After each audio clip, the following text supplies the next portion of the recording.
welcome to stand up. I'm glad you did, Mr. Mullins. If you need to stand up, please do. Mr.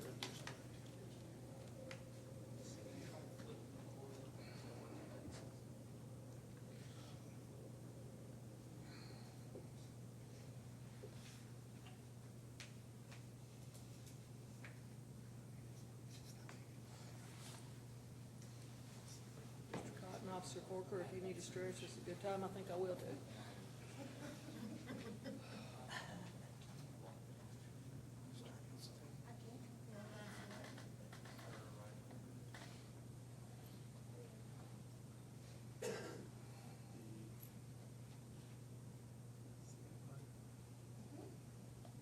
We had it earlier.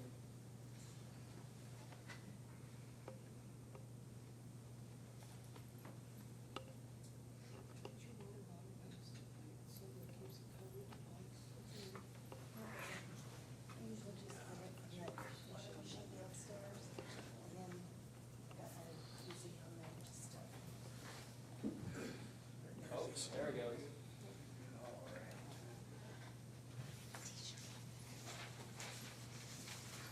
Finally, the technology works. I'll just say for both your benefit, you both impressed me that you've been able to use it and maneuver it as well as you have. Done well. All right, ladies and gentlemen of the jury, two things that I just wanted to bring to your attention immediately before they were forgotten. Our credibility up here, what we say is important. And there were two statements that I believe that were made in Mr. Forman's closing that weren't entirely accurate. Your instruction, number 2, as he called it, says that we must establish beyond a reasonable doubt every element essential to the conviction. Now, the elements of the charge are what you will find in instruction 3, that in Henderson County on or about October 21st, 2018, the defendant operated or was in physical control of a motor vehicle, and that while doing so, he was under the influence of a substance or combination of substances which may impair one's ability to drive. Now, some of the things that he put up there, like whether there was shake on the ground or whatnot, are parts of the probable cause that the officer went through to determine whether he needed that field sobriety test and stuff. But those are not elements of the crime that need to be proven beyond a reasonable doubt. If you believe, based on the field sobriety test, for example, that he was impaired, you believe beyond a reasonable doubt he was impaired because of the way he dealt with the field sobriety test. If you doubted that there was actually shake on the ground of the car, that would not affect your ability to find beyond a reasonable doubt that he was impaired if you believe that from the field sobriety test. Every single one of those 6 things up there, you don't have to believe all 6 of those things beyond a reasonable doubt. To believe beyond a reasonable doubt the elements of the crime, which are the 2 main things in A and B in instruction number 3. Which leads us also to, I believe he said up here, that to believe beyond a reasonable doubt instruction number A, there had to be some sort of violation of rules of the road towards the end of it. And he said they're not making any statement that he wasn't operating the vehicle, but there's nothing in instruction 3, subsection A, that talks about violating the rules of the road. I mean, those are things that can be used if there was bad driving to justify a stop. But here there wasn't a need to justify a stop. The car was already stopped because Mr. Cotton's inability to know, how much gas was in his car and what that was going to do led to the car being stopped and causing a wreck on the bridge. So maybe I was wrong. I heard that he said that there needed to be some violation of rules of the road, and that's why he brought up the cutesy story about the seatbelt to say that somehow that would be reasonable doubt in number A. And it's actually, there's nothing in number A about the rules of the road. All right, so now that that's out of the way, we'll move on to the fact that I said, look, at the beginning of this was about poor decisions. And the poor decisions by the defendant on October 21st is what led us here. He chose to drive impaired across this bridge, and that is why we're here in this courtroom today. And he wanted to bring up all these individual things and say, maybe he smelled of marijuana because of someone else. Well, if that were the only thing and that were true, then maybe he would have a point. He'd say, well, he only had a couple of the clues of nystagmus, but not as many as he needed. If that were true in isolation, all by itself, then maybe, we wouldn't be here. If all he did was make a misjudgment about, how much gas was in his car, maybe we wouldn't be here. If he had immediately been able to produce his license, for example, which he pointed out not violating the rules of the road. Two things about not having a license in your possession. One is that does violate the rules of the road. You don't have a license in your possession when you're driving a vehicle. And two, it is a Class B misdemeanor, punishable up to 90 days in jail, which means it's an arrestable offense. So when Mr. Forman said, I could take you to jail right now, he probably wouldn't have over another license in possession, but it's not outside the bounds of what the law allows. So if he just didn't have the license with him, we probably wouldn't be here. If he performed as badly as he did, despite what Mr. Forman said on the one-leg stand, that one was pretty bad. That might have been enough to at least move to the next level. On the walk-in turn, if he did not follow the instructions. Mr. Forman says he performed it perfectly. Officer Forker said that during the instruction phase, he told him to stand a certain way. He didn't do it. He kept moving his legs back and forth. He started off with the wrong foot. The first couple steps didn't seem to be heel to toe. It did get a little bit better as we went on. But if that was in isolation, maybe we wouldn't be here today. But the problem is none of those things were in isolation. We had Mr. Cotton run out of gas on the bridge, not have his license on him. He smelled of marijuana. The car smelled of marijuana. His eyes showed signs of nystagmus. He wasn't able to stand on one leg for any significant period. A 22-year-old male wasn't able to stand on his leg for any significant period of time. Mr. Forman tried to say that he did better as he went later, but one of the instructions, both on the video, both from the stand, both during the demonstration, that Officer Forman, is that you're supposed to keep your hands down to your side. The only time that he was ever able to stand on his feet for more than a second or two at a time was when he had his arms spread out wide in violation of the instruction of the test. So I would dispute that he did it perfectly at any point. He also did not perfectly complete the walk and turn. The reason he's here is because of all of those things. So none of these things were in isolation. This was an accumulation of events, a totality of the circumstances. So we can go over it somewhat one by one again. These are the elements. When you read instruction number 3, these are the elements that are required to find a guilty verdict here. That he be in physical control or operate a motor vehicle in Henderson, Kentucky. Well, was he in physical control or operating a motor vehicle? He said to you from the stand that he was driving across the bridge when he ran out of gas. His mom said his grandmother said he took the car and drove off in it. There was no other passengers. There was no one. He made no claim, as Mr. Forman said, that he was not operating or in physical control of the vehicle. Now, he tried to add in something about rules of the road, but this is from your instruction. I don't believe there's anything, and you can read it when you get back there. But there's any instruction that said a violation of the rules of the road is part of the element, although, as we've discussed, there were some violations. In Henderson County, Kentucky, I don't think there's any dispute that the bridge on 41 is in Henderson County, Kentucky. Now here is where the things get a little bit trickier. In number B, while under the influence of substances. Well, again, this is through the totality of the circumstances as we just discussed. He ran out of gas. He passed a gas station immediately before. He had been and gotten cigarettes, he said, within an hour, knowing that his tank was low, did not fill up the gas tank. Again, does that by itself mean that he's impaired? But it's included that his mind was not thinking about what the best solutions for his situation was. He couldn't find his license. He says, well, I bought cigarettes, I put it in my pocket. He stood there on the side of the road for a while, even as he said before, the officer came up to him. At any point did he think, well, maybe I should check my pocket? They've asked me about my license. I don't have it. That's a problem. Can I check a pocket? No, he said, I have no idea where it's at. He couldn't find it. Eventually it was found, literally as close to his hand as you could possibly get. He seemed pretty surprised by the fact that his license was there. Again, possible that he was impaired, that his mind was not thinking straight. Officer testified his eyes were dilated. It was in the video that he accused him of his eyes being dilated. The strong odor of marijuana. Well, officer testified that there was a strong odor of marijuana, both from the car and from his person. Now, as we said, it's not illegal to have the strong odor of marijuana on you, but combined with the other things, the totality of the circumstances is what we're looking at here. Now, he did have a story that his grandmother told that the car had been smoked in before. Either way, she did not have her eyes on him for an hour and 45 minutes before he was pulled over. There was nothing there to say other than the defendant's own word that he did not smoke in that hour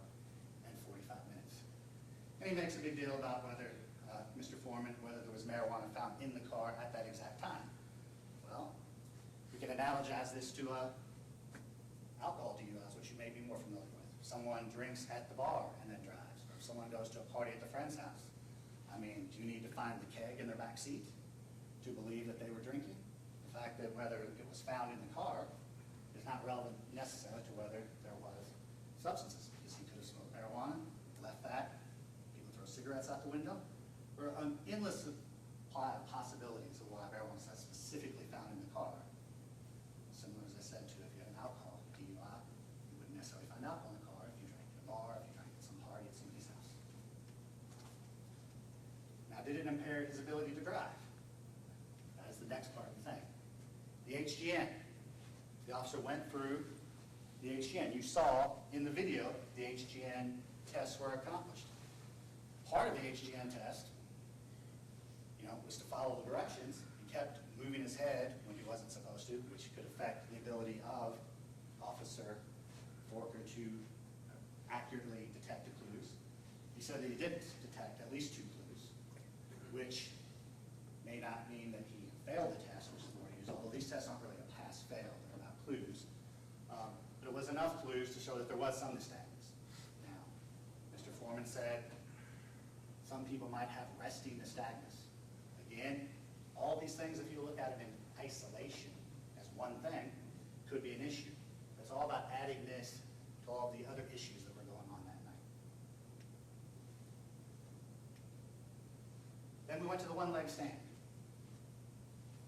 Now, as we said, if you look over at Mr. Cotton, 22-year-old male, was asked to stand on one leg for 30 seconds, I believe. If you watch the video, if you listen to the statements, the description, at no point did he even come close. Mr. Foreman wanted to say he was doing it, and then he was told to stop. If you watch that video, he stumbles over a few times, puts his foot down multiple times, maybe makes it a few seconds, but then quits nowhere near the counting of 30, and gives a kind of a shrug, that he's not going to be able to do it. Now, the whole purpose of this test was to be able to show balance, to follow the directions, do it the way it's appropriately tasked. He was not able to do any of those things. And later we may look at that clip again, as Mr. Foreman did. And you can determine. You can ask during voir dire, have you seen people that were impaired in your own life? What are some clues that you believe show some impairment? And you can look at how he performed on that test and see if that's someone that you believe would be impaired, someone that you would want to drive a motor vehicle on the same roads that you were driving on. As I said, he could not complete it. Not only did he not complete it well, he never got close to the 30 seconds. He immediately put his foot down continually and eventually kind of just shrugged it off. Finally, there was the walk and turn. It's a divided attention test. He's giving him the attentions, telling him to stand a certain way while I'm giving you these attentions, remember these, so you can do the test. Almost immediately, according to the testimony of Officer Forker, and then if you watch the video at the beginning, the whole video, he did not keep his stand. He started off with the way it was supposed to be, and immediately just did this, and back and forth, and did not stay the way he should during the beginning of the test. Then when he completed the test, as I said, that wasn't the worst one in the world. I'm willing to admit when, tests are better or worse, as bad as the one-leg stand was. This one started off poorly. He eventually seemed to get at least the numbers and the steps right. But again, started off the test wrong, didn't do heel to toe according to Officer Forker the first couple of times, did not able to do the one-leg stand, shown signs of nystagmus, had the smell of marijuana all over himself in the car, couldn't find his license, and ran out of gas on the bridge. So that leads us, as Mr. Foreman accurately described, to refusal. So we've had all of this previous totality of the circumstances evidence. And I know that you, when we talked to the voir dire, some people said they like to see blood tests or breath tests. They wanted a number so that it's not a he said type of event. Well, within the statutes of the Commonwealth, it's set up for that. When you choose to drive on our roads, it's implied that you've already agreed to submit to a breath, blood, or urine test. That's part of when you operate a motor vehicle and you drive on Kentucky roads, that's something that the state assumes that you've implied your consent to. so that we don't have this problem. So that when there is an issue like this, we can look to the analysis, we can look to the chemical analysis, and we can see what it says. And you all would probably like that. I think it would make your job a lot easier. You'd be very happy if you had some sort of blood analysis to see if you really did have substances. We've talked a lot about marijuana, but your instruction will say any substance or combination of substances.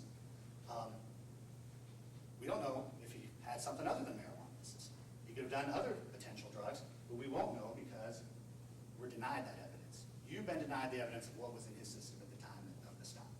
He had the opportunity to take the test to show you, and he, as I said, you would probably want that evidence, but you're not going to get it because he refused to take the test. He was informed at the time that a refusal could be used as evidence of his guilt, that if you refuse, that they're going to be able to talk about this at the trial. And he said that he didn't want to now. You will have to decide on your own what reason someone that was informed of this would say that they're not going to. Now, one that he proffered was that he was icky about needles. Now, I admit I'm that way too. I don't get a flu shot every year because I don't want to get needles unless I absolutely have to. But when I'm presented with this information, we would have to decide what reasons, is that really a good enough reason? Do you believe that he did not submit to this test and provide you with the best possible evidence in this case just because he didn't like needles or because he was worried about what it would show? Now, of course, he says that he was worried. He said he admitted that he smoked marijuana recently in the past week. But, you know, that would show up in the test. And no one denies that that is accurate. That if he did smoke marijuana in the past week, it probably would show up in his blood. But here's the thing. If we had a blood test, if he had submitted to the blood test, we would have had to present the lab technician as a witness to describe how they analyzed it, to describe what it said. And at that point, if that lab technician was up there, Mr. Forman would have every opportunity to attack that evidence. Mr. Forman would have every opportunity to say, what do these numbers mean? Is it possible that this is older? How long does it take to dissipate? What the analysis that you have, is it the kind that shows recent use or longer use? Is it the kind that shows impairment, or is it something that's dissolved enough to where this is a blood result that shows marijuana use system, but not the active THC that could currently cause impairment? I don't know exactly what questions he would ask, but he would have every opportunity to present his case on that, to cross-examine that witness, and get her to, or he, to discuss all of these issues. So if there had been marijuana in his system from previously, there would have been ways to ask those questions of the technician and to let you know that they had issues of whether this was a active, fresh, current substance in his system or something that had had time to dissipate. But we don't know that. We don't get to have that discussion. We don't get to find out what the lab technician would say. We don't get to find out what questions Mr. Forman would ask because we don't have that test. And so nothing else that I say or talk about today is going to change that, but that test isn't here. So without a test like that, pretty much every other way to prove this case is through reasonable inferences from the other things that you've seen. And I said what you've seen was someone that didn't understand the situation with their car, ran out of gas on the bridge. He and his car both smelled strongly of marijuana. Didn't know where his license was, even though it was right on his person. Had issues with nystagmus in his eyes and was unable to stand for any significant length of time during the one-leg stand test. Now I ask each of you during the voir dire if you could convict someone without a breath or blood test. I said in this case the officer asked for it. We want to be able to show you how impaired the defendant was, and we aren't able to do that. But yet, because of the totality of the circumstances, we believe there is enough evidence to convict beyond a reasonable doubt. All we can tell you is that Officer Forker was called to the scene on October 21st, 2018. He told you what he saw and what he observed, at least to the best of his memory, from 15 months ago. You heard his testimony as to the condition of Mr. Cobb. You heard his testimony about the clues of impairment, the odor of marijuana, the inability to complete the one-leg stand, the fact that he didn't know where his license was. And you know, you don't just have because we did have video. This is one thing we had. You saw the video. You saw the condition that Mr. Cotton was in. You saw that he wasn't sure where his license was, that when it did show up, he seemed shocked and surprised. You saw that he was unable to complete the one-leg stand. You saw his refusal there at the end. These were all things that you were able to see with your own eyes.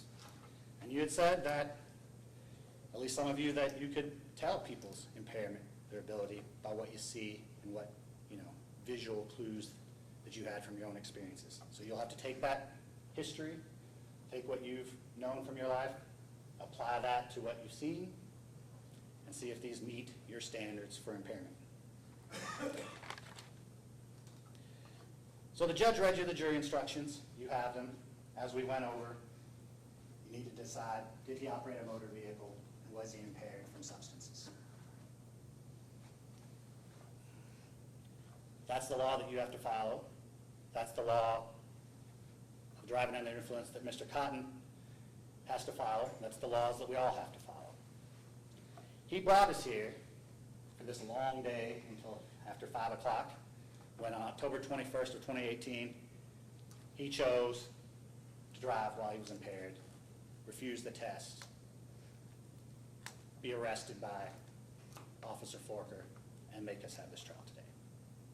His decisions to make those decisions is why we're here. But now it's up to you. There's only one decision left to be had. You'll get to go back to the jury room, and you'll get to decide whether he's guilty. You'll get to decide whether you've seen all of this evidence, whether Mr. Cotton was impaired.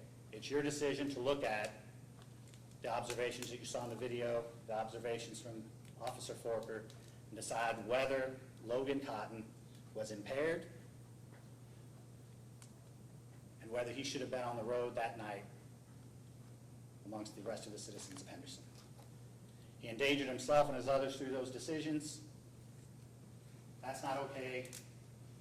So it's your decision to decide whether you think that he was guilty of those things and whether punishment should be assessed. Now, as Mr. Forman showed video before we were done, I will leave you, and I will admit that he is somewhat correct in that one of the keys to us is the one-leg stand. So I would like to watch that just one more time before you go to the back.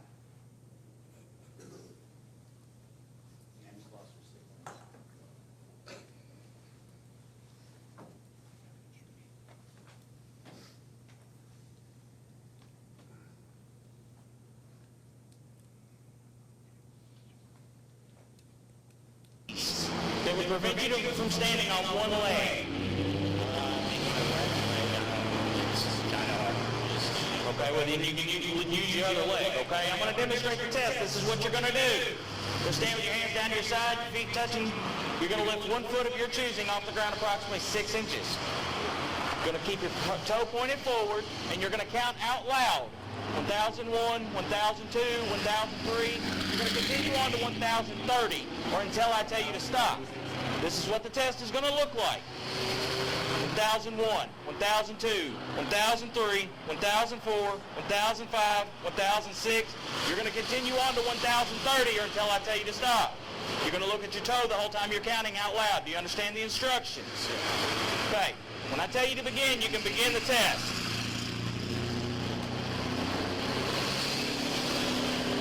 Begin.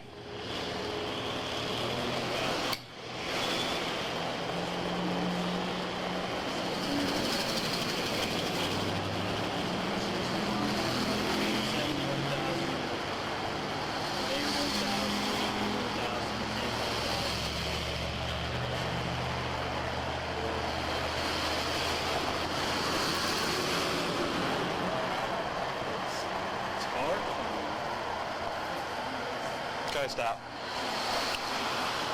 All right, the next test we're going to do is walk and turn, okay? You're going to take 9 heel-to-toe steps forward, 9 heel-to-toe steps back. I'm going to demonstrate how it's conducted. The first thing I want you to do is I want you to place your right foot in front of your left with your heel touching your toe, just like so. So as you go back to the jury room, decide whether Mr. Cotton was impaired. I want you to remember the one-leg stand. You can decide if that meets your definition of someone that should be driving on the roads of Henderson, whether they were impaired. When you add that to the totality of everything else that occurred that night, do you believe that that person, Mr. Cotton, the defendant, was impaired to the point where he should not have been driving that night? That's all I have. At this point, it's up to you.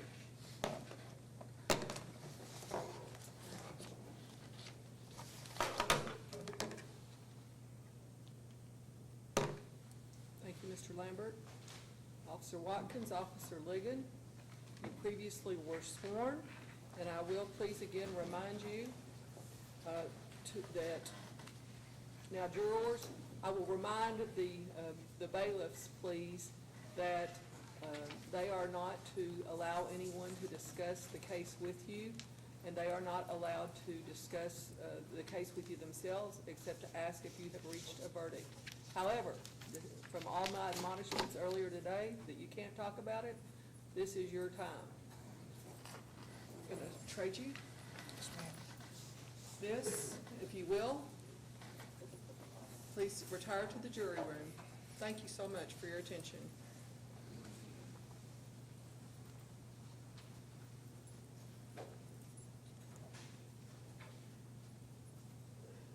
Thank you. Mr. Cotton, you should remain standing. Other folks may have a seat if you'd like.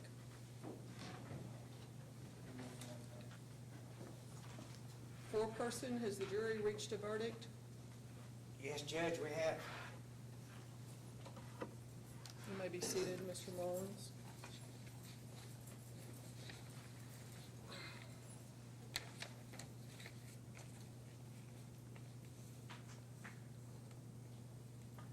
And is your verdict unanimous? Yes. The verdict is, we, the jury, find the defendant not guilty of operating a motor vehicle under the influence of any substance or combination of substances which impairs one's driving ability in Henderson County, Kentucky on October 21, 2018. Thank you, ladies and gentlemen of the jury, for your service. Does anyone wish to poll the jury? Oh, yeah. There we are. Thank you. If you will, please, bailiffs, you may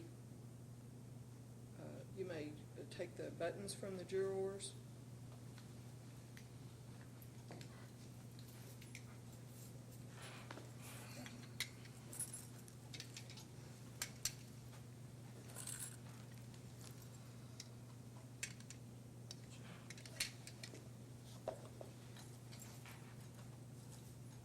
Jury, you are discharged from your service with thanks for your service. You may have your cell phones returned to you.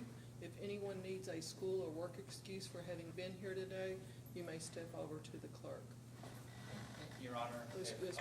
we may, the attorneys, that is, to discuss the case with the jury with the court's permission, since the case is concluded. With the court's permission, you may discuss the case with the jury. However, jurors, you are not required to discuss the case with counsel. Thank you, Your Honor. Thank you. Thank you very much for your service. The judgment is entered and the defendant is found not guilty. Thank you, Your Honor. Thank you. Anything further from counsel? Yes, but we probably should wait until they leave.